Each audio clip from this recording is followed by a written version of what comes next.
Okay, so this is going to be a tutorial about text in Vegas, and this is just a really quick 7-second video I made about some random stuff that you can do with the text tool. It's pretty much like a video clip, like you can add transitions and effects to it like you normally would, so it's kind of cool that way.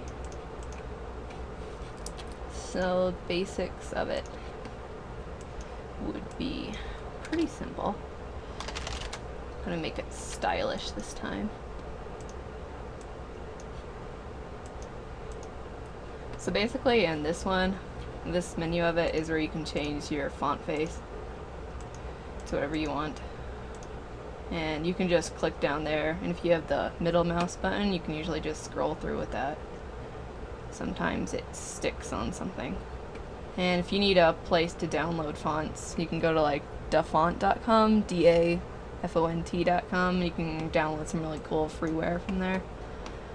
And your basic text tools. And this is where you find your keyframes if you want something to animate over the course of your text.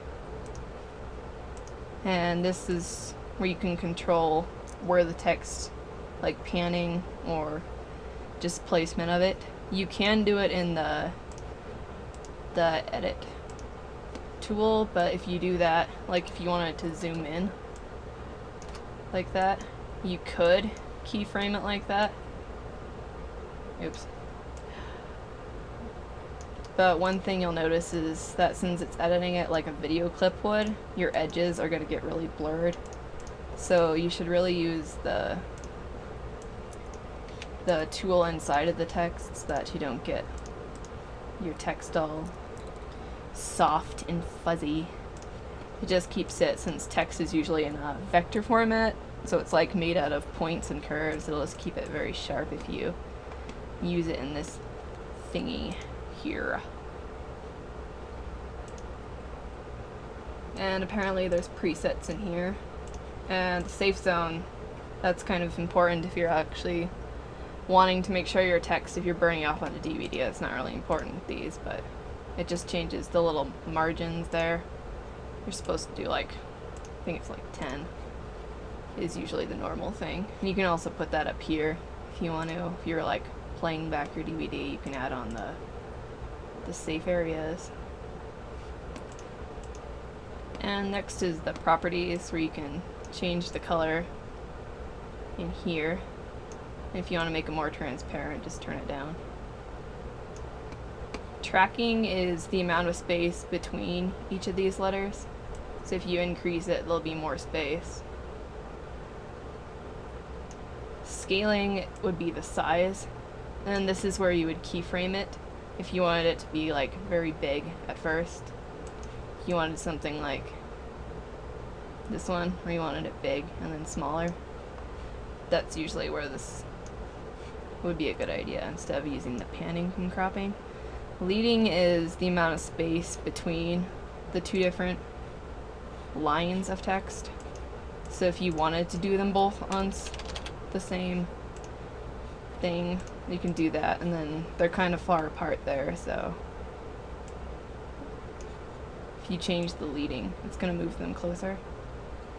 It should be really cool if you wanted to do like some sort of effect. Just move your keyframe up here and change those all back to 1. Then it'll animate. It's kind of jumpy in the playback. It's usually just because they're really close together. If you make it longer, it'll usually be smoother. It's kind of jittering because usually you don't animate both of those at the same time, but I guess you can if you want. Kerning is also the space between the letters. I'm not sure if you can only use that on certain fonts. I never actually honestly used that.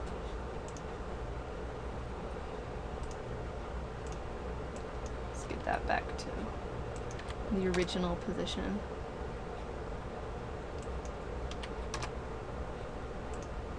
And this is where, if you have a clip that you want to put like on a background. Where are you? Like this. Usually, to make the text easier, you would put some kind of outline on it. And I'm keyframed, which is not gonna work.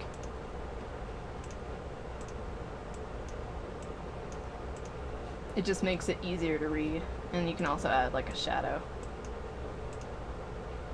Except that looks really bad. That's the worst color choice I've ever seen in my life. Pretty much, these are pretty self-explanatory. If you want to add a shadow, this just means the left and right, up and down. You can also add the deformation if you want to make it look kind of weird. That's always awesome.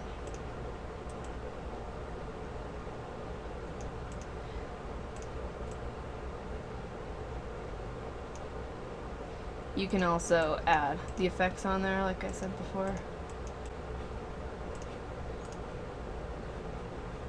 And if you wanted to add like some sort of a transition thing on there, like if we wanted to use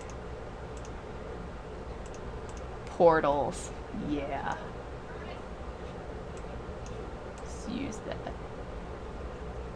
That looks so cool.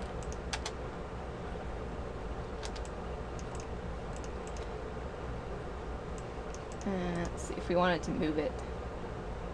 Usually, I would move it with this, unless I'm changing the size of it, because I'm usually not that picky. But if we want it to be good, so I'm teaching you the right way, I will show you the right way. I'll just move in.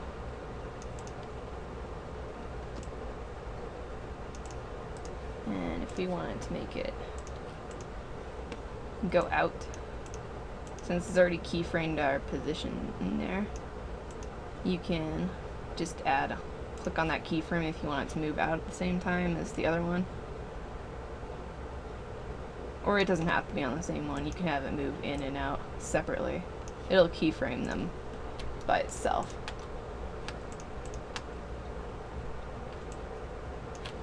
And you can also keyframe the color if you want it to. So we wanted to make this really awesome rainbow colored.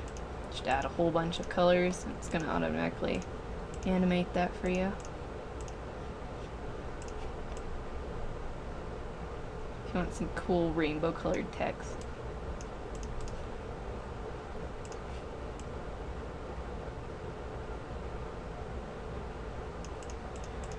That is the best animation ever. There's also, if you can layer these and make an effect like fading out. Like, see if this will actually play. Like how you just layer it so that it kind of looks like it's fading out. It's kind of an interesting effect.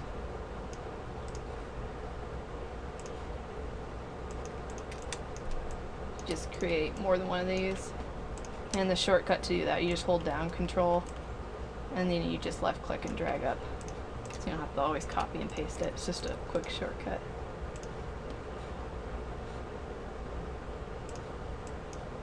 Then you would just move it very, very slightly, like that.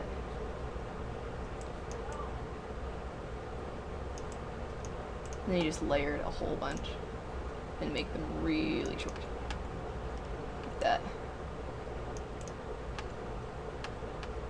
Alright, so that's just a quick rundown on the text tool. If you have any questions, let me know. Yes, my voice is very unexciting. Next time I'm going to talk way up here and we're going to be all excited about editing. Yay guys, let's edit! Yeah, so I got interrupted, so I'm just going to finish this with Audacity. You have the audacity to enslave my mind. That makes no sense. So anyways, peace out.